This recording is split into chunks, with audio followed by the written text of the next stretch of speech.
Bonjour, moi c'est Nicolas Brodiac. Je suis spécialiste dans le spectacle équestre et le dressage des chevaux plus particulièrement sur toutes les disciplines que cela comporte, que ce soit la liberté, le dressage classique, les sauts d'école, les cascades un petit peu avec la voltige cosaque, l'attelage avec les chars romains.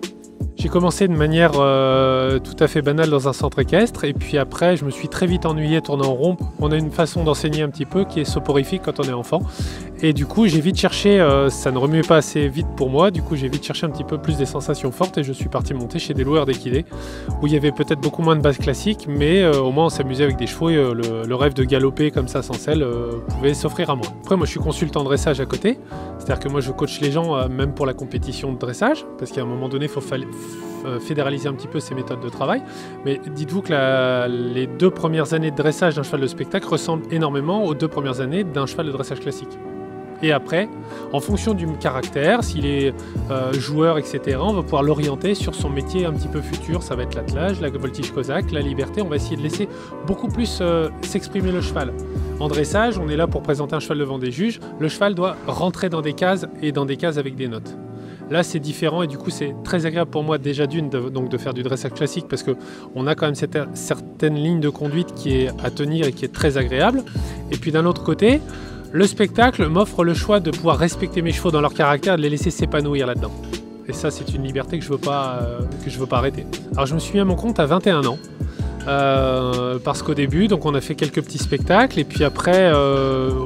Alors, pour revenir un petit peu à la source, je ne voulais pas du tout travailler dans les chevaux au début, parce que je sais qu'on y gagne très mal sa vie et que c'est très très difficile de percer. Du coup, j'avais un métier à côté et j'ai juste acheté un premier corps de ferme avec mes chevaux pour mettre mes chevaux dedans, pour plus avoir mes chevaux en pension. Et puis la première année, du coup, on a commencé à faire des petits spectacles à l'extérieur, tout en ayant chacun notre travail. De 2 chevaux, on est passé à 5 chevaux. Les spectacles ont pris de l'ampleur. Puis après, j'ai refait 4 box pour prendre des chevaux en pension. Et puis j'ai arrêté mon métier quand j'ai vu que ma structure me permettait de dégager un salaire. Et puis 4 ans après, c'est ma compagne qui a pu arrêter le sien pour rentrer sur la structure. Et puis après, on a déménagé pour cette structure-là où maintenant on a une quinzaine de chevaux à nous en permanence prêts pour les spectacles. On a des chevaux qu'on élève aussi donc pour le dressage classique d'une part et d'autre pour le spectacle. Et puis voilà, on fait ce qu'on aime, on est heureux.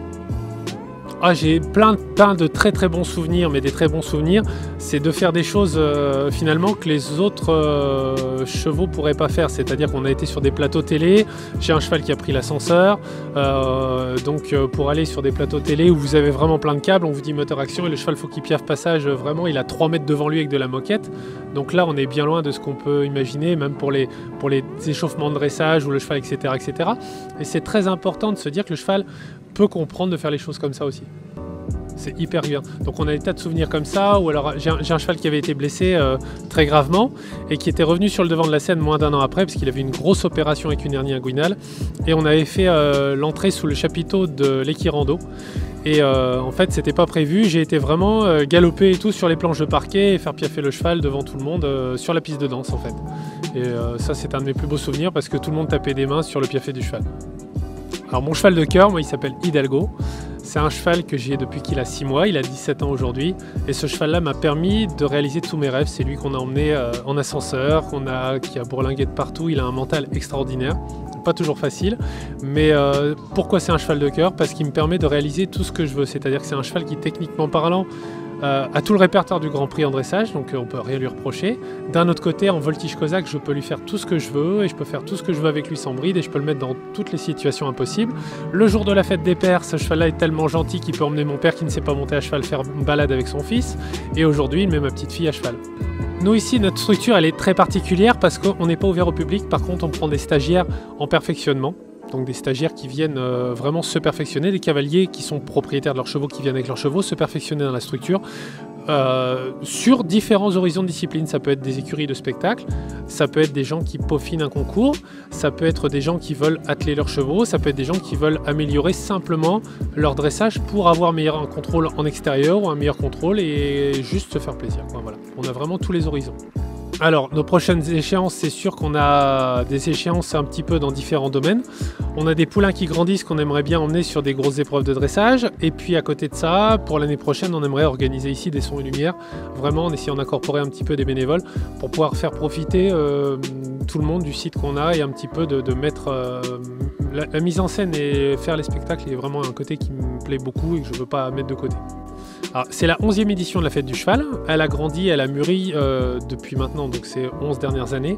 Au début, c'était juste une porte ouverte d'écurie, comme il peut y en avoir beaucoup. On a commencé avec 300-400 personnes en public. Et puis, on a commencé à mettre en place des stands. Et puis, finalement, vu que je suis un petit peu consultant en dressage, je fais beaucoup de kilomètres sur l'année. J'ai rencontré beaucoup de gens dans disciplines différentes. Et j'ai eu l'idée, à un moment donné, de confronter toutes ces disciplines-là et de faire un petit peu une journée qui va être tout public, où les gens peuvent se régaler et voir de l'équitation pour tout le monde et que tout le monde justement puisse profiter de ce qu'il aime voir à travers les chevaux. Donc ça peut être des spectacles, ça peut être de l'attelage de tradition comme on va voir là, de l'équitation de travail, des spectacles mis en scène un petit peu avec des cascadeurs. Voilà, c'est un petit peu ce que j'aime et ce que j'attends de cette journée-là. Et puis en même temps, que les gens puissent profiter d'un marché du terroir local, parce que le Pays d'Hôte, c'est la région dans laquelle on est, c'est une forêt qui est magnifique, avec ses vallons et justement son artisanat et justement ces produits du terroir qui sont chers là. Donc on a vraiment des brasseries locaux, on a des producteurs de fromage, des choses comme ça. Et c'est l'opportunité cette journée que tout le monde puisse se rencontrer et passer une bonne journée ensemble.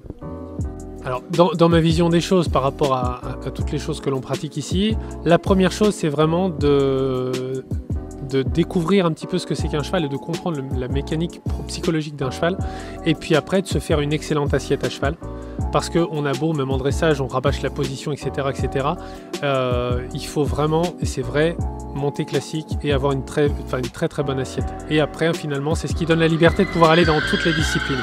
Et puis pour ceux qui sont les plus casse-cous, on va dire, pour la cascade, il faut vraiment pas avoir peur des choses et puis se dire que l'équitation doit rester un plaisir. On a tous commencé à monter à cheval pour se faire plaisir.